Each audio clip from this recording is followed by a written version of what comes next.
अगर हम फिलिस्तीन के लोगों की मदद करना चाहते हैं तो हम लोगों को प्रोटेस्ट तो करना ही चाहिए। पीसफुल प्रोटेस्ट भी बहुत सारे लोग कर रहे हैं, लेकिन उससे भी ज़्यादा सबसे ज़्यादा इफेक्टिव तरीका ये होगा कि हम लोग कोल्ड ड्रिंक और पैक्ड प्रोडक्ट्स जो है वो खाना बंद कर दें।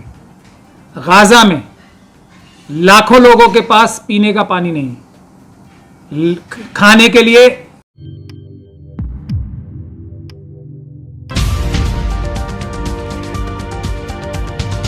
अहम मैसेज देने के लिए मैंने ये आपको लोगों को तकलीफ दी है। हमारे मुल्क में और मुल्क से बाहर भी बहुत सारे लोग फ़िलिस्तीन के लोगों की इज़्ज़त और इंसाफ की लड़ाई के लिए हम लोग क्या कर सकते हैं, इस बात पे बहुत अलग अलग विचार और अलग अलग लोगों के सपोर्ट करने के तरीके आ रहे हैं। तो मेरे जहन में बहुत दिन से हमारे देश में जो चाइना एक तरीके से इकोनॉमिक हमें लूट रहा है, उसको ठीक करने के, चाइना को ठीक करने के लिए एक जो प्लान था मेरे जहन में, वो मैं आज फिलिस्तीन के लिए भी आप सब लोगों से शेयर करना चाहता हूँ। हमें चाइना के जो प्रोडक्ट्स हैं, जैसे वीवो हो गया, जैसे ओप्पो हो गया, जैसे Xiaomi हो गया, जैसे पेटीएम हो गया, ये सारे प्रोडक्ट का हमें इस्तेमाल करना बंद करना चाहिए अगर हमें चाइना को ठीक करना है, इकोनॉमिक बैलेंस बनाना है चाइना के साथ। उसी तरीके से अगर हम फिलिस्तीन के लोगों की मदद करना चाहते हैं तो हम लोगों को प्रोटेस्ट तो करना ही चाहिए। पीसफुल प्रोटेस्ट भी बहुत सारे लोग कर रहे हैं, लेकिन उससे भी ज़्यादा सबसे ज़्यादा इफेक्टिव तरीका ये होगा कि हम लोग कोल्ड ड्रिंक और पैक्ड प्रोडक्ट्स जो है वो खाना बंद कर दें। जी हाँ, अगर हम सिर्फ कोल्ड ड्रिंक्स जिसे हम कहते हैं ना, एरिएटेड ड्रिंक्स या सोडा वाटर जो हम पीते हैं, अगर वो सिर्फ बंद कर दें तो बहुत बड़ी मदद हम फिलिस्तीन के मजलूमों की कर सकते हैं। ये मैं आप लोगों के माध्यम से सबको मैसेज देना चाहता हूं। जो जो लोग भी फिलिस्तीन के मजलूमों के साथ उनकी इज्जत और इंसाफ की लड़ाई में साथ देना चाहते हैं, और वो सबसे अच्छा तरीका उसका अभी हम लोगों के पास यही है कि जितने भी हम सोडा ड्रिंक्स पीते हैं वो बंद कर दें, और जितने भी हम ये पैक्ड फूड प्रोडक्ट्स खाते हैं, अगर हम ये दो चीज़ें बंद कर दें तो इससे बहुत बड़ा इंपैक्ट पड़ेगा और ये हम लोगों का कंट्रीब्यूशन होगा। सोडा वाटर ड्रिंक्स पीना, जैसे कोक, पेप्सी, इस तरह की जितनी भी ड्रिंक्स हैं, या आजकल तो बहुत सारी एनर्जी ड्रिंक्स भी आ रही हैं, ये सब ये सोच के ही बंद कर दे कि इस वक्त गाज़ा में लाखों लोगों के पास पीने का पानी नहीं है, खाने के लिए रोटी नहीं है और इलाज के लिए दवाइयां नहीं है। तो हम क्या सिर्फ अपना कोल्ड ड्रिंक का शौक बंद नहीं कर सकते?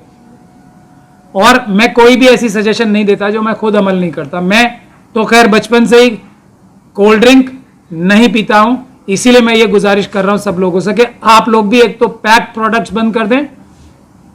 कोका कोला, पेप्सी, नेस्ले, ये ऐसी कंपनीज हैं जिसको आइडेंटिफाई करके अगर आप ये 3 कंपनी से भी शुरू करें तो आप बहुत बड़ा ताउन करेंगे। इसके अलावा मैं जो हमारे बाशऊर नौजवान हैं या दूसरे लोग हैं, उनसे भी मैं ये गुजारिश करूंगा कि वो और भी जो ज़ायनिस्ट कंपनियां हैं, ज़ायनिस्ट कंपनीज जो हैं, उनको आइडेंटिफाई करें और उनके प्रोडक्ट्स को इस्तेमाल करना बंद करें। ये हमारा ताउन सबसे अच्छा और सबसे मजबूत ताउन हो सकता है। प्रधानमंत्री जी के ज़ाती संबंध हैं बेंजामिन नेतन्याहू से, उसकी वजह से उन्होंने एक नीजर्क रिएक्शन किया था, या दोस्ती निभाने के लिए, क्योंकि अडानी को बचाने में लोग कहते हैं कि बेंजामिन नेतन्याहू का हाथ रहा है। तो और वो दूसरे भी जो बैंकिंग इंस्टीट्यूशंस हैं और जो ज़ायनिस्ट फोर्सेस हैं, वो बैंकिंग में और शेयर मार्केट में और ख़ास तौर पे बिटकॉइन में आप देख रहे हैं पूरी दुनिया में जो खेल करते हैं, उसका ही एक प्लेयर अडानी को बनाने के लिए बड़ा प्लेयर मोदी जी ने शायद कोई ज़ायनिस्ट फोर्सेस के साथ अलायंस किया है। और वो ईवीएम के भी एलिगेशन लगते हैं उनके ऊपर कि ईवीएम भी जो है इजरायली लोग ही हैक करके बीजेपी को जिताने की कोशिश करेंगे। तो इस वजह से मोदी जी का पर्सनल रिएक्शन था। लेकिन भारत देश का रिएक्शन, मैंने ये पहले भी कही है बात, भारत देश एक बड़ा देश है, हमारा जो रिस्पांस है जो फॉरेन मिनिस्ट्री का रिस्पांस है वो करेक्ट रिस्पांस है। मोदी जी ने अपनी देश की पॉलिसी के खिलाफ जाके वो स्टैंड लिया था, जो अब बदलना पड़ रहा है, और ये एक वेलकम कदम है।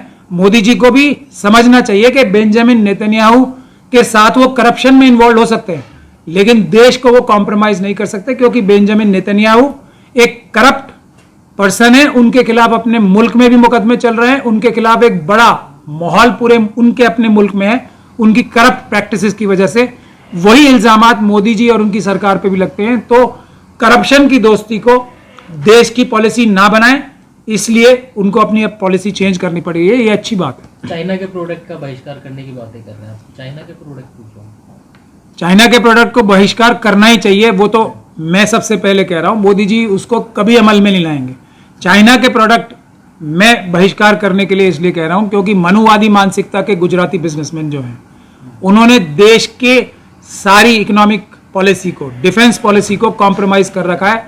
चाइना 80-20 का फायदा उठा रहा है हमारे बीच में जो ट्रेड होता है उससे, और उसकी सबसे बड़ी वजह यह है कि मनुवादी मानसिकता के गुजराती बिजनेसमैन चाइनीज कंपनियों में, जो उनकी फौज की कंपनियां हैं या उनकी कम्युनिस्ट पार्टी ऑफ चाइना की कंपनियां, उसमें डायरेक्टर और पार्टनर हैं, वो मिलकर देश लूट रहे हैं हमारे साथ। तो मैं इसीलिए चाहता हूं कि एक एक चाइनीज कंपनी के प्रोडक्ट्स का बाइकआउट हो।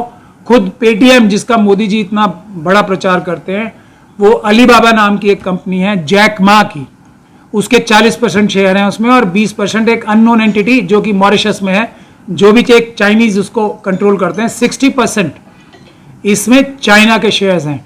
तो इस तरह की, और जायोमी, ओप्पो और ये वीवो, ये 3 कंपनियां मिला के अभी पिछले साल ही 75,000 करोड़ का चोरी करके भागी हैं इंडिया से। तो इसीलिए इन सभी कंपनियों का बाइकआउट होना चाहिए। चाइनीज प्रोडक्ट का बाइकआउट करना बहुत आवश्यक, बहुत जरूरी है। हमारे जो कस्टम्स हैं उनके ऊपर भी चेक करना बहुत जरूरी है कि कौन कौन से गुजराती बिजनेसमैन किस तरीके से भारत की जो बॉर्डर्स हैं, कस्टम्स के बॉर्डर्स हैं, उसमें कैसे रिश्वत की बल पे, करप्शन की बल पे कितने प्रोडक्ट्स ऐसे ला रहे हैं जो कि रिकॉर्ड ही नहीं होते, रिकॉर्ड में नहीं चढ़ते, और कितना ड्यूटी ड्रॉबैक और दूसरे तरह के फ्रॉड फायदे चाइनीज कंपनियां इंडिया से उठा रही हैं मनुवादी मानसिकता के गुजराती बिजनेसमैन के साथ मिलकर।